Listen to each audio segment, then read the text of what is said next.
자, 우리는 부품을 설계하는 입장이기 때문에 피로 파괴든 뭐 어떤 파손이든 무시할 수는 없죠. 그런데 앞장에서 이야기했던 것처럼 정적 하중하의 파손과는 달리 변동 하중하의 파손은 예측하기가 좀 힘듭니다. 그럼에도 불구하고 최선을 다해 예측을 해야 되겠죠. 뭐 그냥 손 놓고 설계 반영 안 할 수는 없지 않습니까? 그죠? 그래서 우리가 관심을 가지는 피로 파손도 예측을 해야 되는데 그러한 방법론이 몇 가지 있다는 거죠. 아주 정확하지는 않는데 그래도 나름 합리적인 어떤 과학적, 공학적 이론을 통해서 예측하는 그러한 방법이 있다는 거죠. 그러한 방법에 여러 가지 뭐 어떤 기준점이 있겠지만 보통은 우리가 많이 사용하는 그런 방식은 파괴가 일어나는 데까지 걸린 사이클 수. 이 사이클 수라는 말은 무엇이냐 하면 어떠한 변동이 있으면 그 주기가 몇 번 반복되었냐 그러한 이야기입니다.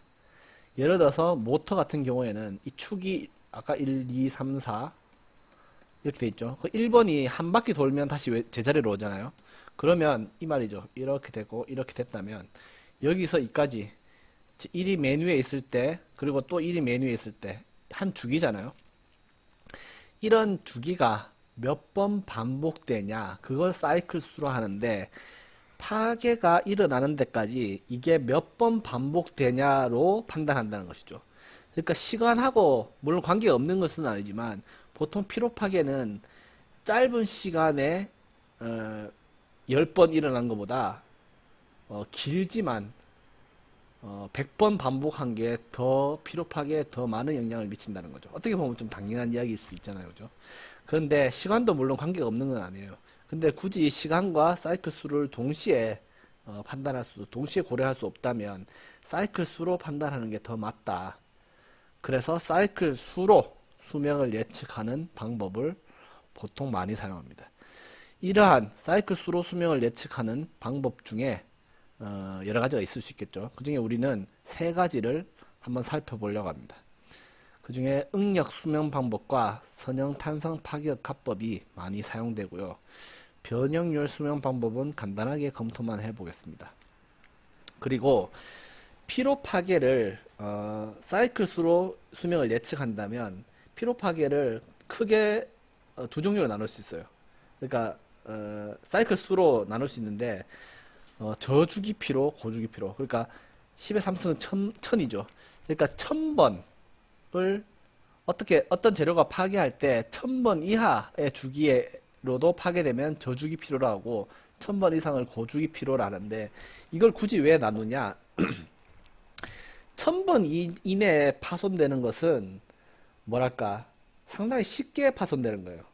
그러니까 이렇게 쉽게 파손되는 이유는 그 반복을 하지만 그때 가해지는 하중이 상당히 크거나 아니면 상당히 혹독한 환경이라는 거죠. 근데 1000번이라는 것은 사실 실험하는 게 별로 어렵지 않거든요. 뭐 어떠한 힘을 1000번 줬다 뺐다 하는 게 아주 쉬운 건 아니지만 그렇다고 아주 어려운 건 아니죠. 보통은 우리 10만 번, 100만 번 뭐 이런 식의 피로 파괴를 다루거든요. 그래서 저주기 피로는 어떻게 보면 실험으로도 증명할 수 있고 여러 가지 뭐랄까 좀 직관적으로 판단하기도 아주 무리는 아니에요. 그리고 또 저주기 피로 파괴의 특징 중에 하나는 이게 너무나 혹독한 환경이라는 거죠. 그래서 1000번 이내에 파괴되기는 하지만 그게 999번인지 아니면 500번인지 사실은 정확하게 예측하기가 좀 힘들어요. 왜냐하면 너무나 혹독하기 때문에 어떠한 변수에 의해서 좀 빨리 파괴될 수가 있잖아요. 그래서 저주기 피로를 피로에 의해서 파괴된다고 결론이 내리면 그 데이터는 보통 신뢰하지 않습니다. 차라리 실험을 해보는 게 낫다는 거죠.